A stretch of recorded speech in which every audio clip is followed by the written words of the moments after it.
안녕하세요. 김동섭입니다. 2월 25일 아침 시황하도록 하겠습니다. 오늘 새벽에 미국장이 양시장이 상승해서 마감을 했습니다. 그 부분에 대해서 좀 오늘 얘기를 해보고요.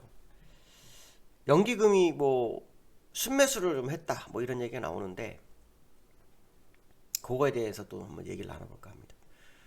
일단 코스피가 어제 3천 붕괴가 됐어요. 오늘 미국장이 상승이기 때문에 아마 상승 출발하기 3천을 다시 회복하겠지만 어쨌든 코스피 3천 붕괴에 대해서 얘기를 좀 해보겠습니다.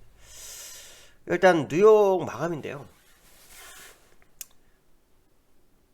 미국 시장이 상승했기 때문에 오늘 이제 우나시에 영향을 주겠는데 상승 이유는요.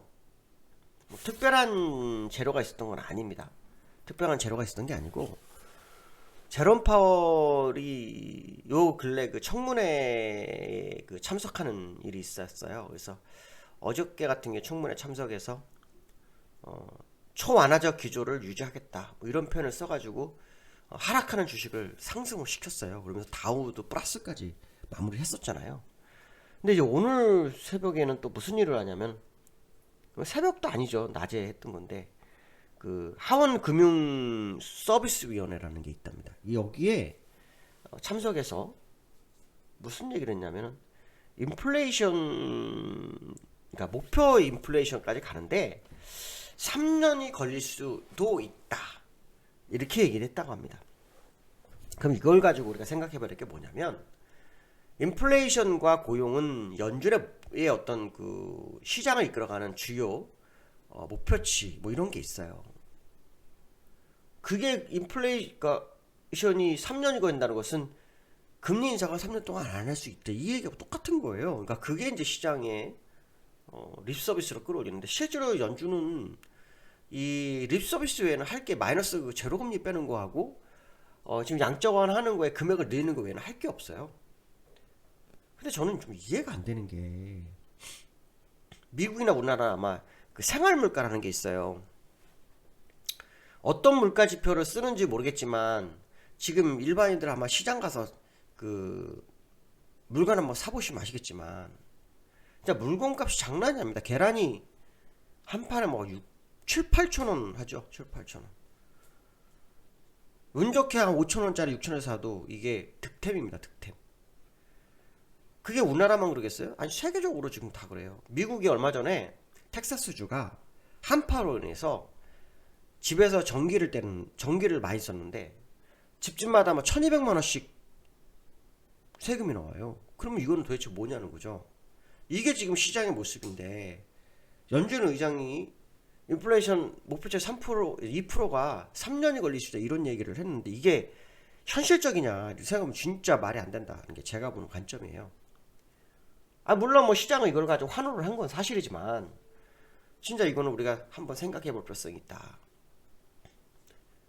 생활 물가와 그들이 보는 이 물가 지표는 너무 다른 게 아니냐. 특히 아시겠지만 지금 요즘 원유도 막 뛰고 있어요. 원유도 아시겠지만 이 물가 지표에 해당되거든요. 근데도 물가가 안 오른다는 것은 이 지표에 반영되지 않는 요소들을 지표에 산정을 하는지는 모르겠다. 이런 생각이 많이 들었다라고 말씀드릴 수 있고요. 기술적으로 지금 상당히 좀 중요한 시기에 와 있어요. 다우 차트 한번 보겠습니다. 다우 차트. 다우 차트를 보면 여기 없네요. 있었나요? 다우 차트 보겠습니다. 예. 다우트가 지금 나왔죠. 예, 지금 완전히 세웠어요. 완전히 세웠어요. 이렇게 되면 이거 월봉이 이제 이틀 남았거든요. 지수가 더 올라간다고 봐야 되겠죠. 그러면 이제 우리나라는 이렇게 생각할 수밖에 없습니다. 저는 우리나라하고 미국은 다를 수 있다고 생각을 합니다. 미국은 3개월 동안 횡보를 했고 우리는 3개월 동안 올랐기 때문에 디커플링 가능성이 있다고 판단하고 있습니다. 특히 수급적인 부분이나 시장의 방향성의 부분에 있어서는 많은 차이가 있어요. 후행 스팬으로 제가 이렇게 한번 그려보려고 해요. 여기서 이렇게 그려보면 사실은 조금 남을 수 있죠. 요 정도만 갈 수도 있어요. 32,600, 700까지는 열어둘 수 있습니다. 거기까지는 한 번쯤 기회를 볼 수도 있어요. 후행 스팬으로 보면. 그래서 요거를 한번 우리가 좀 관심 있게 좀 볼 필요성이 있다 생각하고 있습니다. 그래서 제가 기존에 그었던 추세선은 돌파가 됐는데 후행 스팬으로는 약 약간의 공간이 남아있어서 그거까지 채워주고 확인을 해봐야 되지 않겠냐. 거기까지 올라가고 그리고 그 사이에 국내장은 방향성을 새롭게 모색하는 모습이 있지 않을까, 이런 생각 한번 해봐야 될 것 같습니다. 어쨌든 기술적으로는 제가 첫 번째 그어놨던 건 돌파가 됐습니다. 이건 인정해야 될 것 같고, 고점에서 만든 후행 스팬, 고점 부분에서 만든 후행 스팬 제가 이때까지 안 보여드렸어요. 일부러 안 보여드렸는데 그거로 보면은 약간의 공간이 남아있어요. 32,800 정도 되네요. 32,800. 요거까지는 사실은 공간이 있는 거로 해석을 한번 해볼 필요성이 있다, 이렇게 말씀을 드리고 싶습니다. 그래서 미국장 상승에도 오늘 시장에 우리나라 영향을 미치겠지만 약간의 그 여유가 있는 공간이 있는 것은 한 번쯤 염두에 둘 필요성이 있다, 이렇게 보시면 될 것 같고요. 두 번째로는요, 연기금에 대한 얘기를 해보려고 합니다. 연기금이 그 시장을 누른 주도자로 지금 지목이 되죠. 그래서 뭐 정부에서 말이 많은 상황인데, 그 말이 많은 상황 이후에 연기금 매수를 했다. 그래서 매도를 안 하고 매수를 했다 그래갖고 매수 전환이 된 거냐, 이렇게 보고 있는 것 같아요. 근데 저는 사실 그렇게 안 봅니다. 물론 얘는 주식 비중을 조절하는 과정이기 때문에 샀다 팔았다 하고, 뭐 팔 때도 기조적으로 팔고 살 때도 기조적으로 사고, 뭐 이런 게 있습니다. 근데 이제 제가 왜 얘기를 하냐면, 지금 코스피 차트를 보시면 일봉을 보겠습니다. 일봉을 보면 여기서부터 지금 1월 11일부터 이렇게 막 눌리잖아요. 그렇죠? 근데 연기금이 언제부터 팔았냐면 1월 5일인가요? 요때부터 팔았어요. 1월 4일부터. 여기는 1월 4일부터 팔았는데, 이걸 제가 누적으로 한번 봐봤어요. 누적을 봤더니 기간 누계를 볼게요. 1월 1일로 잡았는데 1월 4일로 잡을게요. 똑같을 거예요. 예, 1월 4일로 보면은 외인이 5조 3천억을 팔았고 개인이 29조를 팔았어요. 근데 사실 연기금 그 전에도 팔았어요. 근데 1월 기준으로만 보는 겁니다. 올 기준으로. 그러면 22조를 기관이 팔았는데 그 중에 12조. 거의 개인 기준으로는 44%, 기관 기준으로는 한 60%를 판 거예요. 그러니까 연기금이 주다고 했는데 사실 연기금이 이것만 있을까요? 아니에요.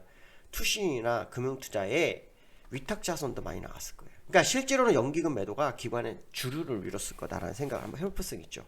그럼 결론적으로 말하면 연기금이 매수를 하는 게 중요한 게 아니라 연기금이 위탁자금이 있는데 모든 금융기관이 매수 전환한지가 되게 중요한 거예요. 그러니까 연기금이 찔끔 샀다?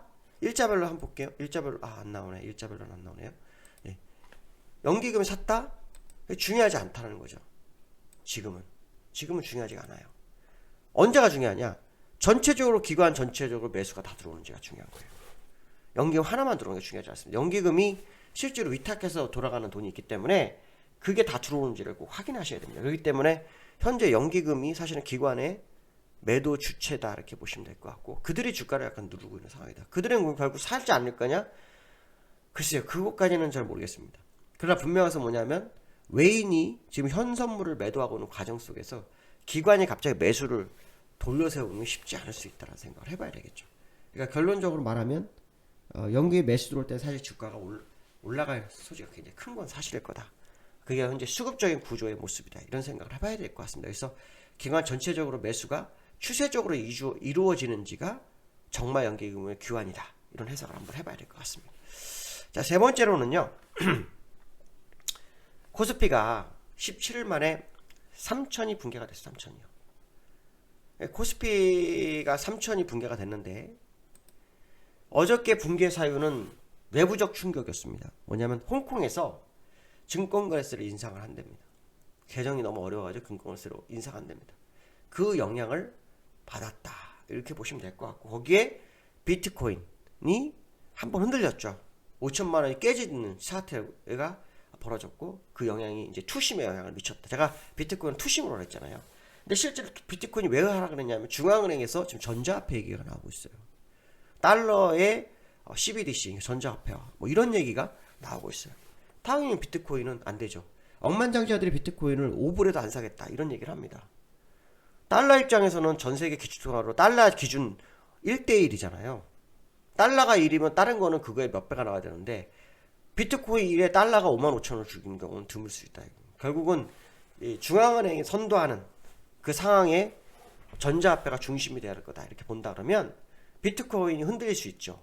그 비트코인이 흔들린다는 것은 결국 제가 말씀드렸잖아요. 투심 제일 많이 가고 제일 변동성이 큰 종목에 투자가들이 몰렸으니까 그 투심이 흔들린 거라 이런 해석을 한번 해볼 필요성이 있다라고 말씀드릴 수 있습니다. 그래서 우리나라 시장은 결국 외부적 충격이었지만 사실 수급적으로도 만만치 않은 자리에 있는 게 사실이다. 그래서 오늘 미국 시장에 의해서 이제 반등 출발을 할 거예요.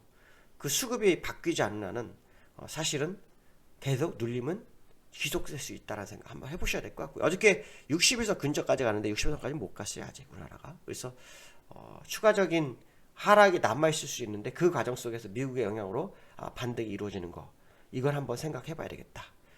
오늘 아마 힘든 하루가 될 수도 있어요. 어저께 하락했다가 바로 올라오면 힘든 하루가 될 수 있습니다. 그러나 아직까지는 하방이 뭐 끝나고 상방으로 전환했다 이거는 아직 아니다라고 판단을 한번 해봐야 될 것 같고요. 시간이 좀 필요한 거다 생각해봐야 될 것 같습니다. 오늘 여기까지 하겠습니다. 오늘도 기쁜 하루 승리하는 하루 되시기 바라겠습니다. 감사합니다.